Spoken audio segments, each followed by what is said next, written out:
What up, y'all? Welcome to ChiTown 2.0. This ain't a fairy tale. This real West Side energy. Where money talk loud, loyalty gets tested, and the streets don't give out second chances. This is a story of Tony James, a hustler learning that every move comes with a consequence. If you from the city, you gonna feel this. If you not, you about to learn. Let's get to it. Chapter 10.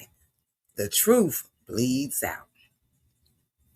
Gunfire tore through the West Loop parking lot like the night itself was splitting open. Chi-Town fired back, dragging Mimi behind a parked SUV as bullets cracked the concrete. Rail grabbed Tia and dove behind a pillar, but Tia wasn't fast enough. A bullet ripped through her shoulder, spinning her into the cold pavement. Tia! Rail screamed, sliding by her side. Chi-Town yanked off his hoodie and pressed it on her wound, blood soaking through in seconds.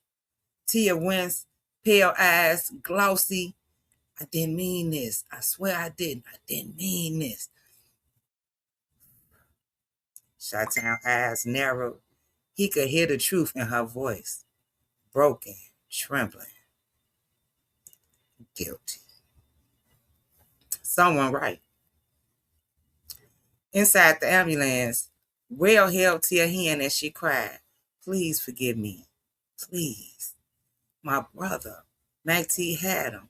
If I didn't tell y'all where y'all live, he was gonna kill him. He was gonna kill my brother. Will caught his breath. His face was twisted between anger, rage, and heartbreak. He was hurt. He loved him some Tia. Chi-Town stepped outside the ambulance, fist ball so tight his nails was cutting into his palms. Damn, she really the leak? The war wasn't random. The war was directed. It was targeted. And it started from their inner circle. The decision about Tia. Tia survived, but the damage was done. Back at the apartment, Butterfly said she gotta go immediately. No question.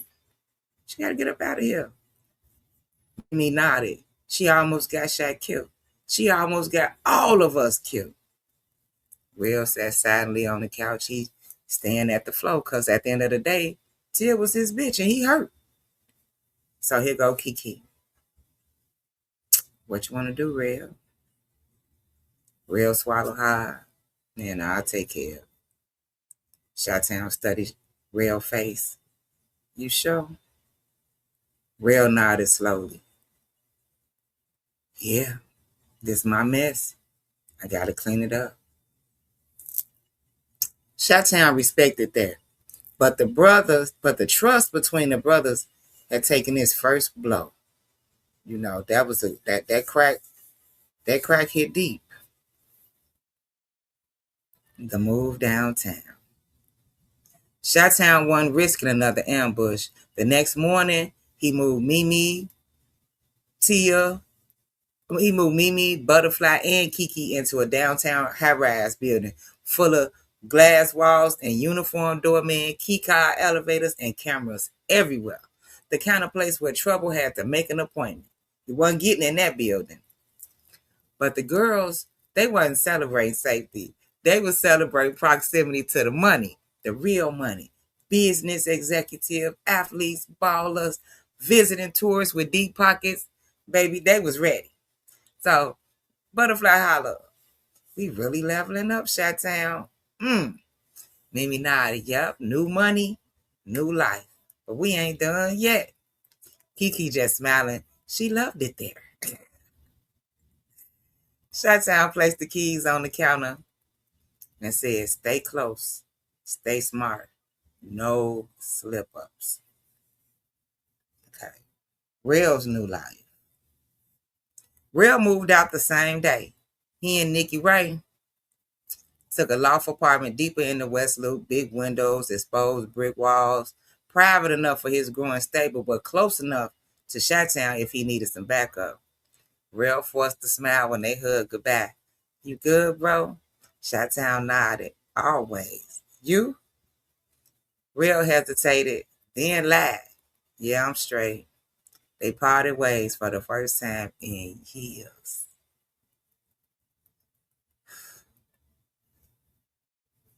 The showdown. The death of Mac T. ChiTown couldn't sleep that night. He grabbed his gun, his hoodie, and his gloves, and he headed out, following the trail that T-Bone had gave him. Mac T had been running his mouth on the west side, bragging about ending ChiTown next. ChiTown tracked him down at an old auto body shop near Pulaski and Roosevelt, a known stash spot. He didn't walk in loud. He didn't call Mac T out. He crept, silent, focused, patient. Inside, he saw Mac T and two of the guys. They loading duffel bags with guns. Mac T laughed, like, yeah, ChiTown ain't built for war. He's scared. ChiTown stepped out of the shadows.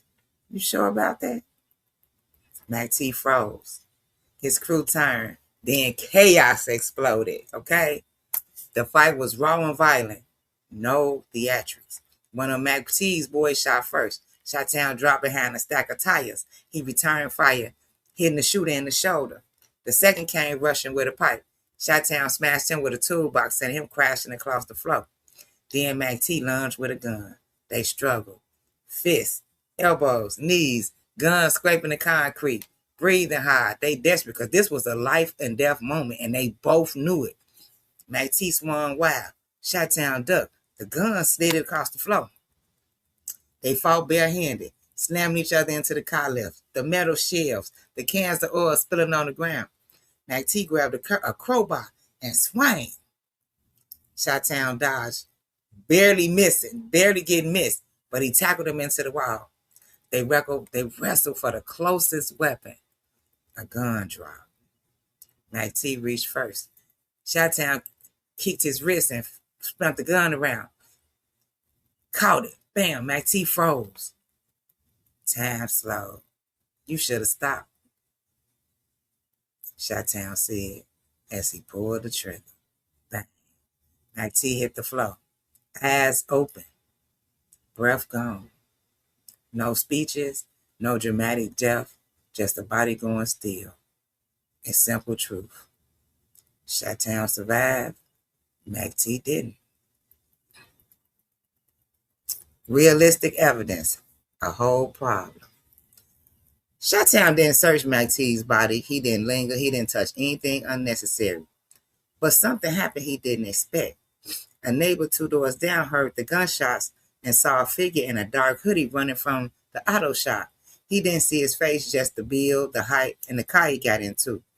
Enough to raise suspicion, but not enough for a conviction. But trouble was coming, and ChiTown knew it. He knew it. He felt it. Now, why was ChiTown in Boys Town? After the killing, ChiTown didn't go straight back downtown. He drove aimlessly. He was still shaking, still covered in specks of oil and blood. His mind was racing. He needed something to settle the adrenaline, something to distract him. He remembered the Walgreens in Boys Town stayed open 24 hours. He needed some peroxide, some wipes, some gauze, something to clean him off before the girls saw him. So he drove over there, not for pleasure, not for curiosity, pure survival.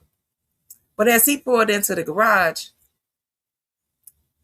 behind the Walgreens, something caught his eye.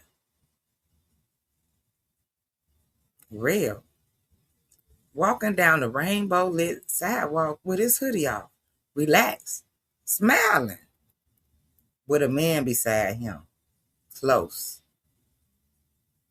a little too close. Their shoulders brushed, their hands nearly touching. Real stopped in front of the bar with the rainbow flags in the window. The man opened the door. Real said something quietly, then walked in with him. ChiTown froze behind the steering wheel like, oh my God. The pieces clicked. Real wasn't needing a connect. He wasn't dropping off product. This nigga wasn't getting no food. He was living the truth he never shared. ChiTown inhaled slowly, not judging, not angry, just a little confused. He was absorbing a reality he never expected. He was about to call his brother out. What the hell? Then his phone rang. Unknown number. They know you killed Mac T. They coming. ChiTown felt the air leave his mother-tucking chest. Okay? He just looked at the phone, he looked down at the phone, looked up at the body. Real had just went in. Somebody followed him. Someone saw him kill Mac T. Someone knew Real's secret too. And ChiTown was suddenly caught between protecting his brother and running from a murder. Whoa. Just whoa. Well, and just like that, the story of ChiTown comes full circle. From the West Side blocks to the high-rise brews, from loyalty to betrayal, from survival to power, every move meant something. Every loss taught a lesson. Every win came with a price. That's ChiTown 2.0, you guys. Not just a story about the streets, but about evolution, about who you become when the pressure hits different. If you roll through this journey with me, I appreciate you for real. But don't dip out just yet, because a new chapter is coming. Please stay tuned for Queen Teresa, my next video book. New story, new energy, whole different kind of queen. And trust me, you don't want to miss this one. This is ChiTown 2.0. I am ChiTown Honey. Please like and share and subscribe to my YouTube channel. Follow me on Instagram, Facebook, TikTok, YouTube, all my social media platforms. I definitely need your support.